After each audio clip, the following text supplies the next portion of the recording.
payg'ambarimizni jonlarini olayotgan paytlarda, jon kindikka kelganda jon berish ham shunaqalik og'ir bo'ladimi degan ekanlar.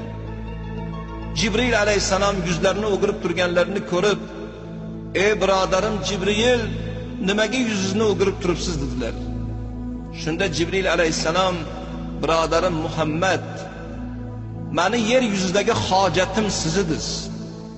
Siz tufayli Allohning hukmini yetkazib turardim. Sizni vafotingiz tufayli meni ham xizmatim nihoyasiga yetib turibdi. Birodarini sakaratda turganligini, do'stini jon berayotganligini ko'rish do'st uchun og'ir bo'lar ekan. Qarab turishga men toqat qila olmadim, yuzimni o'girdim" dedilar. Shunda Hazrati Oysha onamiz rivoyat qiladilarki, payg'ambarimiz jon berayotgan paytlarda meni tizzamga boshlari qo'yilgan holatda ko'zlarini ko'kka tikib bir narsani pichirlab turdilar. "Yuqoridagi yo'ldoshlarimga yetkazgin, yuqoridagi yo'ldoshlarimga yetkazgin" deb tinmay Allohga iltijo qildilar. Shunda savol qildim, "Ya Allohning rasuli, bizni ko'yingiz tusamay qoldimi? Yuqoridagi yo'ldoshlaringiz kim?" deb savol qilsam, yuqoridagi yo'ldoshlarim payg'ambarlar, siddiqlar, shahidlar deb javob qildilar. Jon berayotgan paytlarda lavlari tinmasdan pichirlab turdi. Oxirgi nafaslariga quloq soldik. Janob Rasulullohning bu dunyodagi oxirgi so'zlari "Usikum bis-sola, usikum bis-sola, usikum bis-sola." Namozga ehtiyot bo'ling. Namozga ehtiyot bo'ling. Namozga ehtiyot bo'ling. Ummatim, ummatim deb Janob Rasululloh oxirgi nafasda, oxirgi daqiqalarda ummatim deb omonat topshirdilar. Inna lillahi va inna ilayhi rojiun. Biz Allohnikimiz va Allohga qaytguvchimiz. Payg'ambarimizning vafotlari munosabati bilan ko'p sahobalar musibatga botishdi. Bir xillari tildan qolganligi, bir xillari oyoqsiz bo'lib qolganligi, bir xillari eslarini yo'qotib hushsiz bo'lib yerga yiqilganliklari. Shunda Abu Bakr Siddiqning shijoatlari sezilgan ekan. Odamlarni musibatga botib qolganliklarini ko'rib, minbarga chiqib, "Ey birodarlar, o'zingizlarni qo'lga olinglar.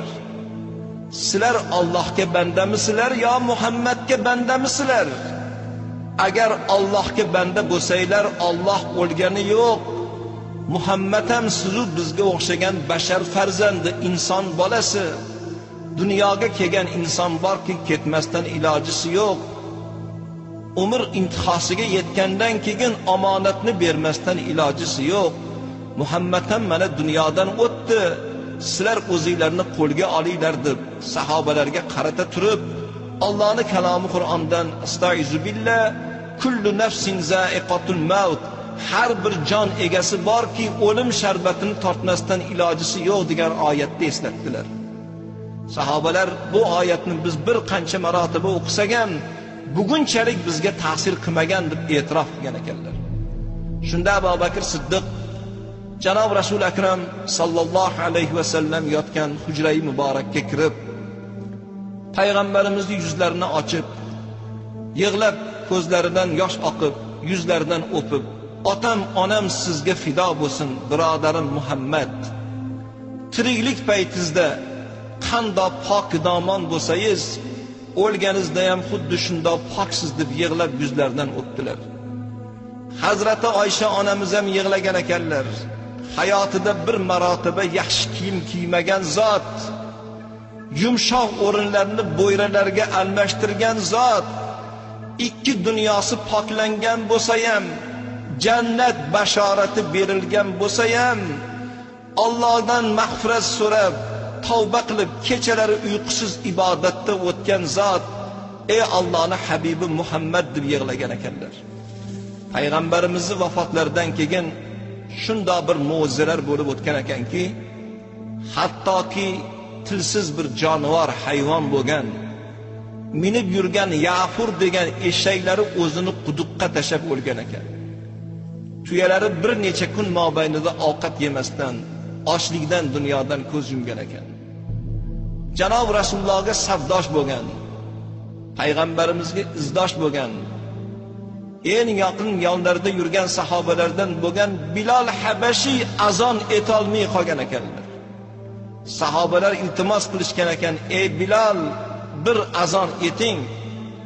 Rasulullohning davri durdonalarini bir eslaylik. Bir azon eting, payg'ambarni ko'rganday bo'lamiz siz azon etganingizda. Azonni biz eshitaylik deganlarda Bilal Habashi yig'lab turib javob bergan ekanlar, ey birodarlar, men endi azon etolmayman. Azon etkin deb meni zo'rlamaylar.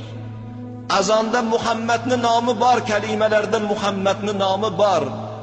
Muhammadning nomi tilimga kelganda yuragim ezilib ketyapti. Men endi azon etolmayman deb bir qancha muddat o'tgandan keyin Bilal Habashi ham dunyodan ko'z yumib o'tgan ekanlar.